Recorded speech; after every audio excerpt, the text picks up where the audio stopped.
5 कहानियाँ जो आपको अपने लक्ष्य तक ले जाने को मजबूर कर देगा। सफलता का रहस्य। सुकरात का कथन। एक बार एक व्यक्ति ने महान दर्शन शास्त्री सुकरात से पूछा कि सफलता का रहस्य क्या है।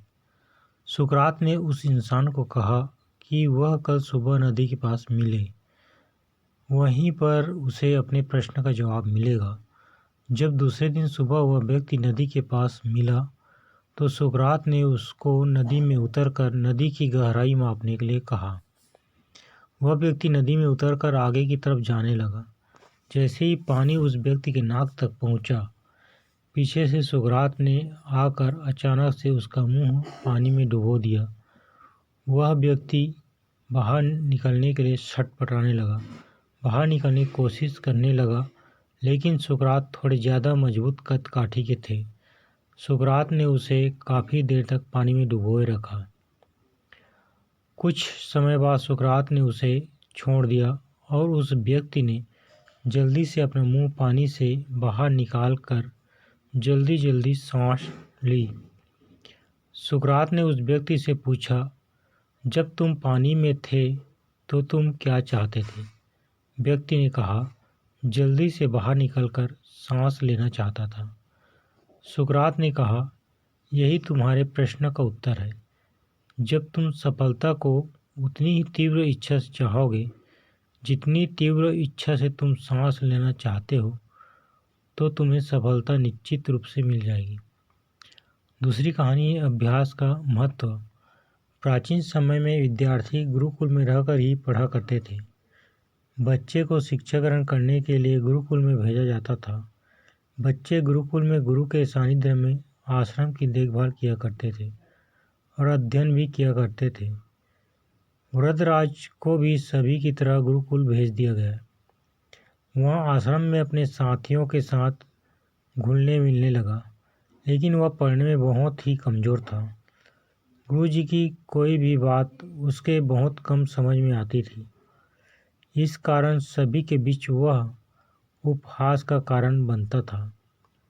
उसके सारे साथी अगली कक्षा में चले गए, लेकिन वो आगे नहीं बढ़ पाया। गुरुजी ने भी आखिर हार मानकर उसे बोला, बेटा वृद्धराज, मैंने सारे प्रयास करके देख लिए हैं। अब यही उचित होगा कि तुम यहाँ अपना समय बर्बाद मत करो।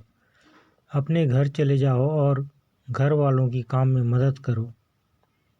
वृद्धराज ने भी सोचा कि शायद विद्या मेरी किस्मत में नहीं है, और भारी मन से गुरुकुल से घर के लिए निकल गया।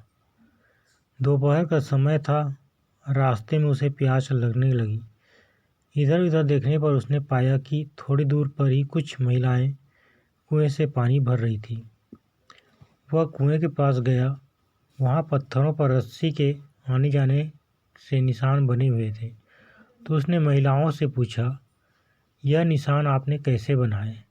तो एक महिला ने जवाब दिया, रसरी आवत जावत ते सिल पर पड़त निशान। बेटे, यह निशान हमने नहीं बनाए। यह तो पानी खींचते समय इस कोमल रस्सी के बार बार आने जाने से ठोस पत्थर पर भी ऐसे निशान बन गए हैं। वृद्धराज सोच में पड़ गया।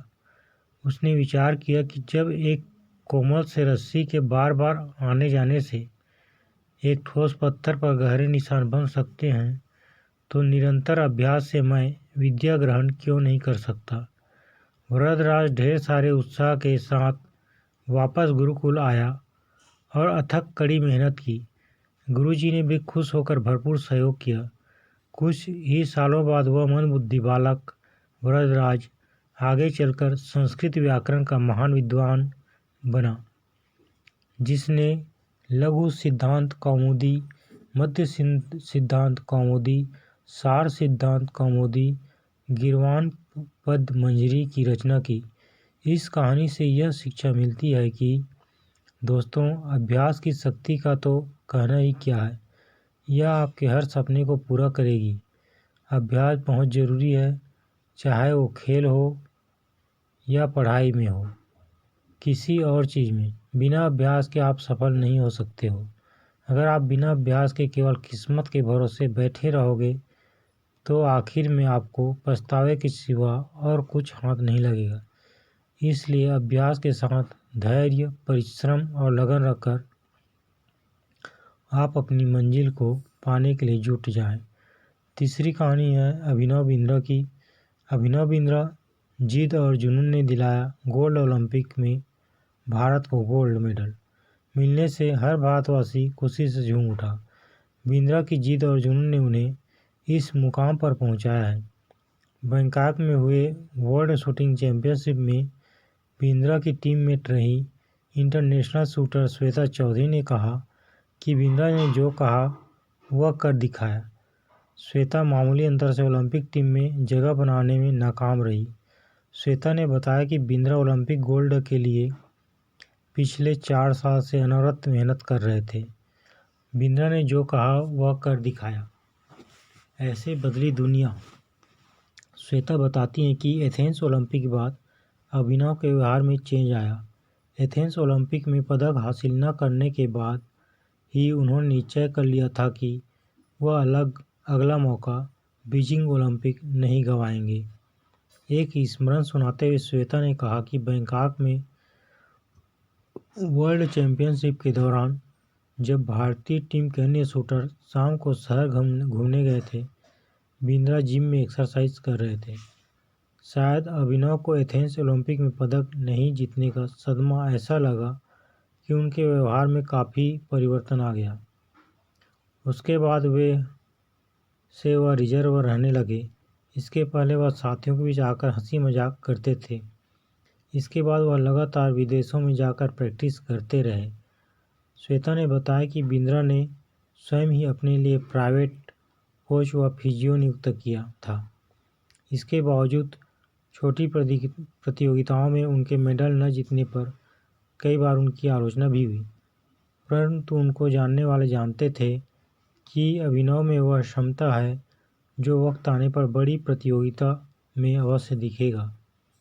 उनका टारगेट ओलंपिक ही था। चौथी कहानी है भारत रत्न प्राप्त डॉक्टर एपीजे अब्दुल कलाम। अब्दुल कलाम का जन्म 15 अक्टूबर 1931 को तमिलनाडु के एक गांव धनुषकोडी में हुआ था। इनके पिता मछुआरों को किराए पर नाव देते थे। कलाम ने अपनी पढ़ाई के लिए धन की पूर्ति हेतु अखबार बेचने का कार्य भी किया। डॉक्टर कलाम रात में स्ट्रीट लाइट के नीचे पढ़ाई करते थे। डॉक्टर कलाम ने जीवन में अनेक चुनौतियों का सामना किया। उनका जीवन सदा संघर्षशील रहने वाले एक ऐसे व्यक्ति की कहानी है जिसने कभी हार नहीं मानी तथा देश हित में अपना सर्वस्व न्यौछावर करते हुए सदा उत्कृष्टता के पथ पर चलते रहे। 72 वर्ष की आयु में भी वे अथक परिश्रम करते हुए भारत को सुपर पावर बनाने की ओर प्रयासरत थे। भारत रत्न डॉक्टर अब्दुल कलाम भारत के 11वें राष्ट्रपति बने। वे भारत रत्न से सम्मानित होने वाले तीसरे राष्ट्रपति हैं। भारत के मिसाइल कार्यक्रम के जनक डॉक्टर कलाम ने देश को अग्नि एवं पृथ्वी जैसे मिसाइलें देकर चीन एवं पाकिस्तान को इनकी रेंज में लाकर दुनिया को चौंका दिया।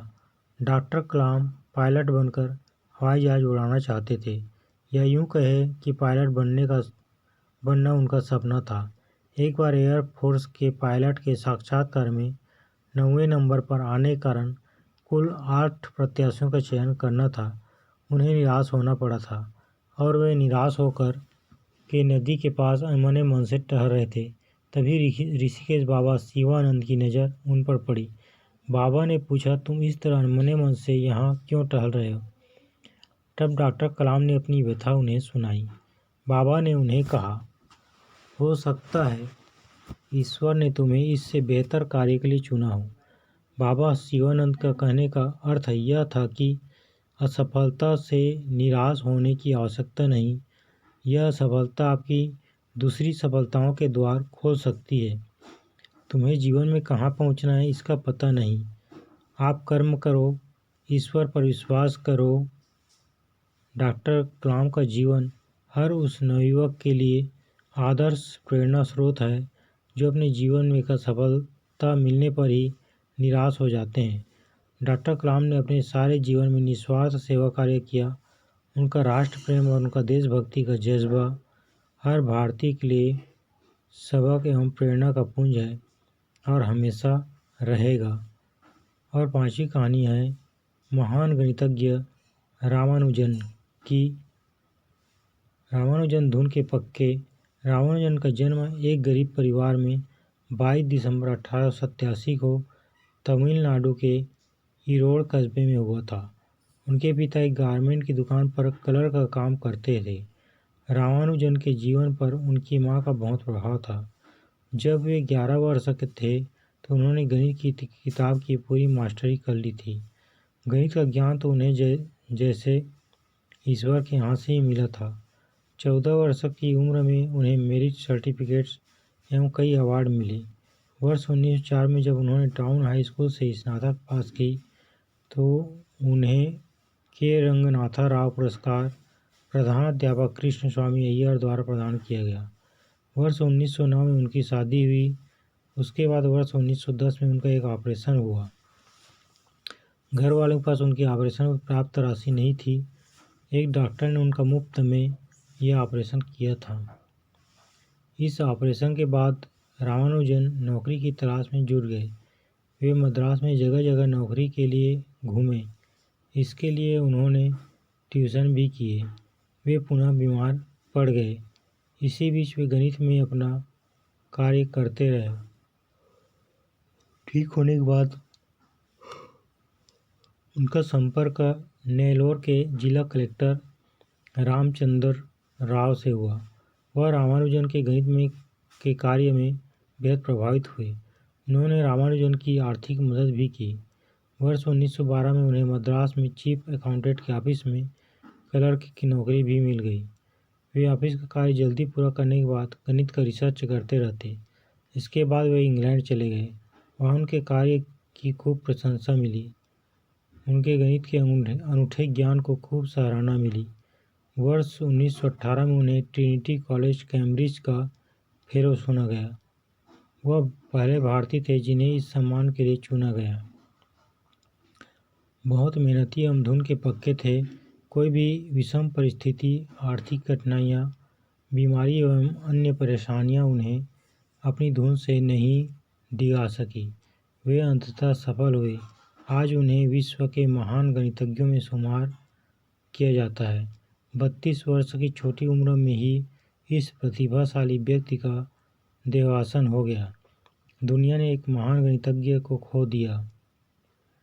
आशा करता हूँ दोस्तों आप भी इन कहानियों से सीख लेते हुए धैर्य के साथ जब तक सफल नहीं हो जाते परिश्रम करते रहेंगे। बिना रुके, बिना थके और सफलता की कदम चूमेगी। इन्हीं शुभकामनाओं के साथ इसी तरह की और वीडियो देखने के लिए चैनल को लाइक करें, शेयर करें एवं सब्सक्राइब अवश्य करें। आपका वीडियो देखने के लिए बहुत बहुत धन्यवाद।